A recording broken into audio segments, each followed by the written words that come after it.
Salam alaikum wa rahmatullahi wa barakatuh. Bonjour tout le monde. Donc aujourd'hui, je vais faire un TP du traitement de signal. C'est un TP qui a été fait pour troisième année licence électronique. Donc c'est 2016. Donc j'ai fait ce TP pour deux sous-groupes. Un groupe de 3 novembre 2016. Deuxième groupe, c'était 10 novembre 2016. Donc présenté par moi-même. Donc dans ce TP, on a fait la représentation des signaux numériques. Donc, on va commencer par les signaux numériques. Donc, je fais le traitement de signal. Il existe différents types de signaux. L'échelon unitaire, la rampe, le signal rectangulaire, le signal triangulaire, sinus cardinal, penny de Dirac, etc., etc. Donc, dans le programme, on va voir comment générer ces signaux de base ou les signaux usuels dans le traitement de signal. On va commencer par l'impulsion unité. Donc, l'impulsion unité, afin de générer l'impulsion unité, on peut écrire le programme suivant. Donc, toujours là, dans le MATLAB, qui le signe pourcentage ou chez J après pourcentage, mais il t'exécute dans le MATLAB, c'est-à-dire sous forme de texte. Par exemple, là, quand on a un TP, par exemple, le programme, donc, dire au pourcentage, la date, pourcentage le nom ATP, le pourcentage le but ATP, ou là t'expliquer ou حوايج اللي كاينين في TP. Par exemple, après chaque commande, نقدر لهنا par exemple نكتب T varie من moins 10 avec 10, ندير pourcentage نكتب هذا c'est l'intervalle du temps, هذا c'est le signal X, etc., etc. Par exemple, stem, quel est le rôle de la commande stem? C'est affichage le cas de signaux discrets. D'accord? Là, le programme, j'ai défini un intervalle de temps qui commence de moins 10 avec 10, qui m'a le pas, on a toujours fait définition un signal début ou le fin. On peut dire début, 2 points, le pas, 2 points, la fin du programme. On sait que le pas, par défaut, c'est 1. C'est-à-dire, là, il y a un intervalle de temps qui varie de moins 10 à 10 avec un pas égal à 1. D'accord? Comment définir l'impulsion unité? On définit X, un signal X. Il y a les 10 premières valeurs, on met 0. بعد يطلع بال1 بعد les 10 dernières valeurs راح يحطهم كيف des 0. D'accord? هنا شفنا البلوت في TP اللي قبل. هنا اليوم راح نشوفوا ستيم. البلوت تافيشي في لو كا تاع سينيال كونتينيو وستيم تافيشي في لو كا ديسكري. D'accord? هنا la commande axes, c'est comment définir les axes. C'est-à-dire je vais définir des axes pour X qui varient de moins 10 jusqu'à 10 ou l'axe des Y راح نحطهم يبداو من moins 0,5 jusqu'à 1,5. D'accord? هنا axes, je vais définir l'axe X et l'axe Y. Title, c'est pour donner un titre la figure tech. Donc, on va la figure TI impulsion unité. Là, le X label, c'est pour donner un nom l'axe des X. On va N. Ou Y label, c'est pour donner un nom l'axe des Y. On va amplitude. Là, qu'est-ce que j'ai demandé à mes étudiants? D'écrire et tester le programme précédent et expliquer à quoi servent les différentes fonctions du Shfnahem. D'accord? Là, j'ai un deuxième programme. Donc, je fais l'impulsion unité. Donc, on va voir comment définir l'échelon unité. D'accord? J'ai un intervalle de temps qui commence de moins 10 à 10. L'échelon unité, l'échelon unité, traitement de signal, égal à 0 pour T négative, égal à 1 pour T positive. Donc, égal à 0 pour T négative, donc, l'intervalle du temps T, une partie négative et une partie positive. Donc, qu'est-ce que je vais faire? Je vais mettre les 10 premières valeurs, la partie négative, on va des 0. Ou la partie positive, on va les 1, d'accord? On va afficher le signal T, la commande stem, et je vais définir les axes pour l'axe des X et pour l'axe des Y. Donc, les axes des X يبداو من moins 10 ل 10 والY من moins 0,5 à 1,5. D'accord? وسميت ليش title l'échelon unité. Donc, on a l'impulsion unité, donc à l'échelon.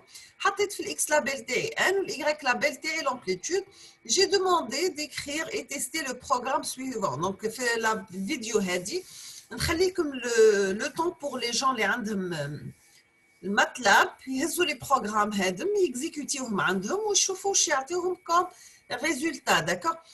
Je vais faire la solution ou l'exécution de ces programmes dans une autre vidéo. Donc, toujours avec les signaux usuels, traitement de signal, c'est un petit programme. Comment tracer la fonction sinus et exponentielle décroissante. Donc, la fonction suivante, on a la fonction sinus 0,35 par n. On explique le programme. Donc, on va tracer le sinus. Je dois prendre un intervalle du temps, une partie négative et une partie positive. On définit le signal Tx ou sinus 0,35 par t. On affiche le signal x, le cas discret. On définit les valeurs des axes T, donc l'axe min, le x min ou le x max, ou y min ou y max. Je vais donner un titre, la figure T. Je vais donner un titre, l'axe des X, et je vais donner un titre, l'axe des Y.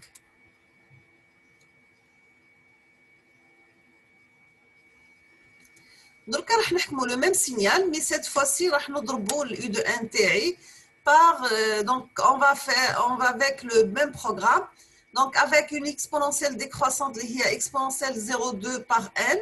On va faire l'échelon unité, d'accord? Donc, on aura le programme suivant. Donc, pour l'exponentielle, je vais mettre t varie de moins 10 à 10. Donc, toujours l'intervalle de temps, une partie négative et une partie positive. Je vais définir l'échelon. L'échelon, il compte 0 pour la partie négative, il compte égal à 1 pour la partie positive.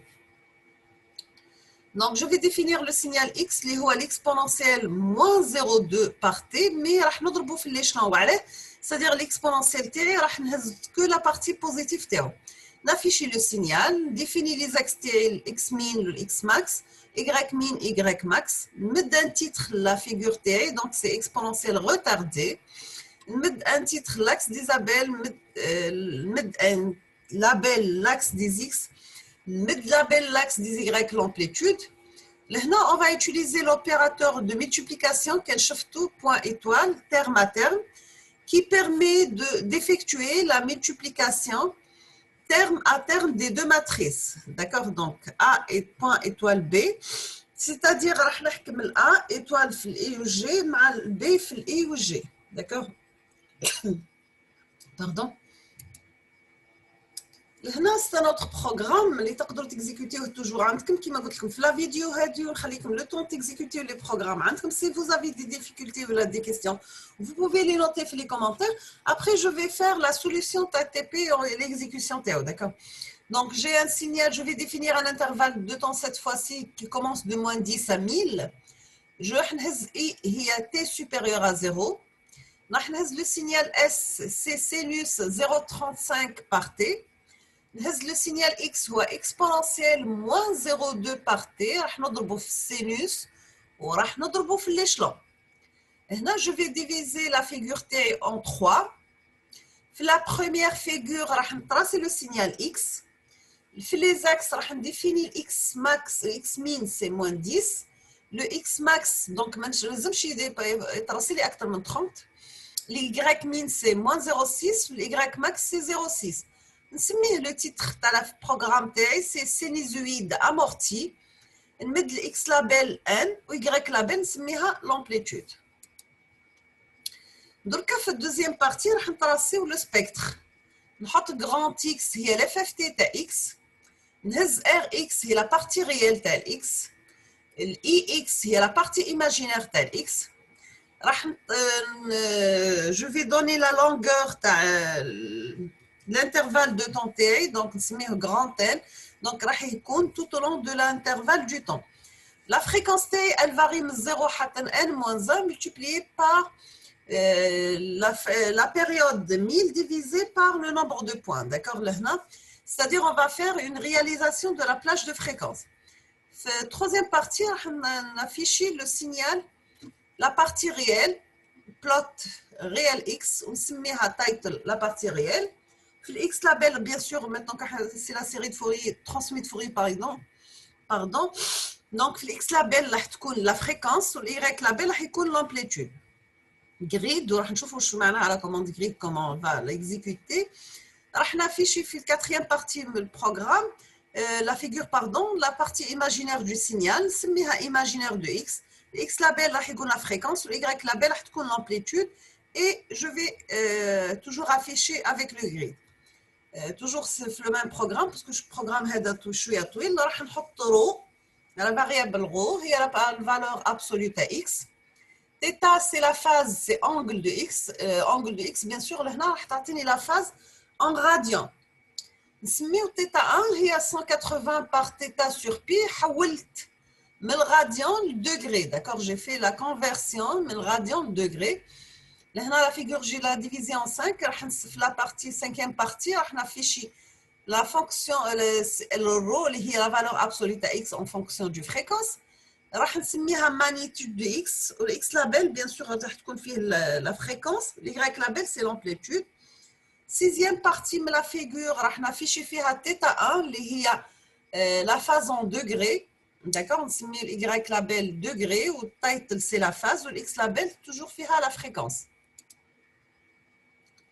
Là, qui n'écrit le mot figure, c'est-à-dire je vais demander une nouvelle figure, mais pas chez tracer les signaux la figure précédente. Donc, rho 1, il y a 20 log décimal ta rho. Au θ2, il y a 180 par UNWRAP, θ divisé par P. On va afficher le plot, le rho 1, il y a 20 log. نسميها المانيتود دو اكس في الاكس لابيل راح تكون لا فريكونس الاي لابيل سي اون ديسيبل اون غريد دوزيام سوبلوت راح نافيش تيتا 2 ونسميها لا فاز بيان سور توجور في الاكس دي اكس سي اون فريكونس الاي لابيل هنا اون دوغري et je vais terminer l'affichage تاع لي سينيو. Donc, كيما قلت لكم في لا بارتي هذه نخليكم نتوما اللي تيكزيكوتيو لي بروغرام. Après, je vais faire la solution, je vais mettre les résultats de ces programmes dans une autre vidéo. Donc, je vous remercie infiniment pour votre attention. N'hésitez pas si vous avez des questions. D'accord? Et à la prochaine, Inch'Allah.